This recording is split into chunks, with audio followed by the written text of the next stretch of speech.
As such, I'd like to hear any input at this time from anyone else on the board as well. I yield. Yes. Anybody? Comments or questions on Lewis's case here?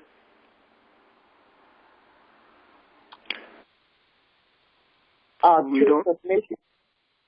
Who is that? Well, I know. Go ahead, Truth. Have you challenged the constitutionality of that case, Rule 5.1? Have not. Challenge the constitutionality using the 5.1. No, I have not. That's an idea. I will take a look at that. What's 5.1? Truth, would you like to go further with that? Go ahead. For the sake of time, everything is Googleable, so I'm making up this word, Googleable. Google it, please. I'm not being funny. I'm just saying for the sake of time, everything is Googleable. Rule 5.1. I yield. Maybe another It is just time. that, a constitutional challenge. If You're I challenging may. the constitutionality of any. Yes. Go ahead, Paul. Thank you. Got something here you might want to make a note of.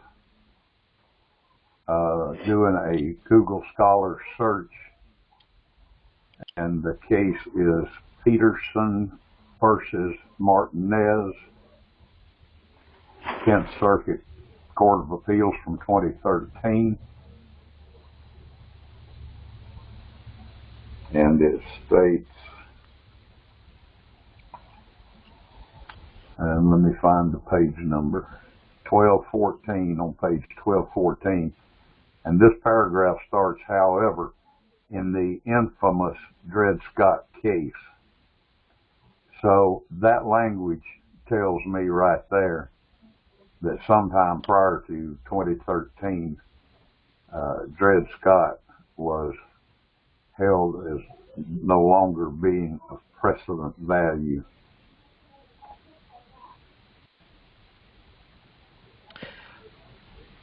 It's true. I agree with that, but I believe that the reason that it was no longer held of precedent value was because of the 13th and 14th Amendments. Well, of course. Not another court case. Yeah, well, you're correct. Congressional enactments override court decisions if there is an overriding to be done. But at least the courts are now saying that obviously that was a mistake, a gross mistake, when they call it an infamous case. Mm-hmm. They're saying, yeah, we acknowledge that was grossly in error. And I yield. Okay, thank you. Yes, sir. And Truth, very quickly, when one does Google the constitutional challenge, it typically it's at least in the first 3-4 reference, it's a constitutional challenge to a statute. Do you know that is relevant with regards to a Supreme Court decision? For those that are screen sharing, I've just put one from Cornell School of Law, the Code Rule 5.1, Constitutional Challenge to a Statute, Notice, Certification, and Intervention. Also, another from the Federal Rules of Civil Procedure, the Constitutional Challenge also refers to a statute. But I'm sorry, go ahead, Truth, your response. In order to bring a charge of any kind, there's a statute behind it. So you just don't bring a case to court without it being a penal or criminal statute or even civil. So to FOIA the Supreme Court on the constitutionality of that case, you would have to find what statute allowed them to bring it before the court in the first place.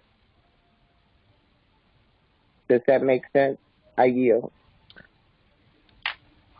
It does make sense. However, based upon my knowledge of this case, it was not a statute. He referred to he used as precedent other court decisions.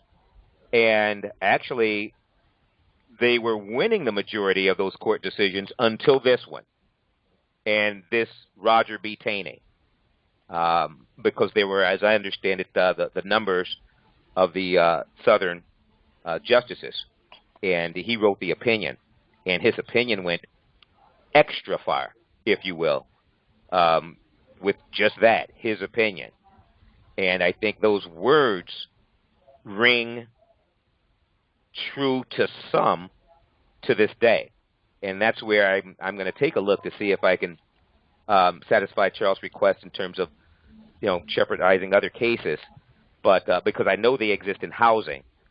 But with regards to human rights, I've had this discussion with others before that this corporation doesn't recognize human rights. That's always the language of civil rights. So it would be a matter of us on the republic, the re-inhabited, reformed republic, which is inclusive of all, to deal with this matter, in my opinion. I yield. I respond.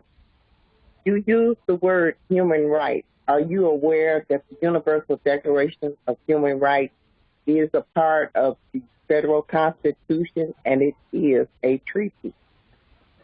Are you aware of that? Yes, I am. I'm aware that but I don't, where we disagree, I don't think it's a part of the federal Constitution. I do believe that it is a treaty. Here on the Wayne County Assembly, we actually utilize the Declaration of Human Rights. However, the corporation, the United States, doesn't recognize it. That's not true. The laws of the United States are called statutes at large. The Universal Declaration of Human Rights is in our statutes at large, sir.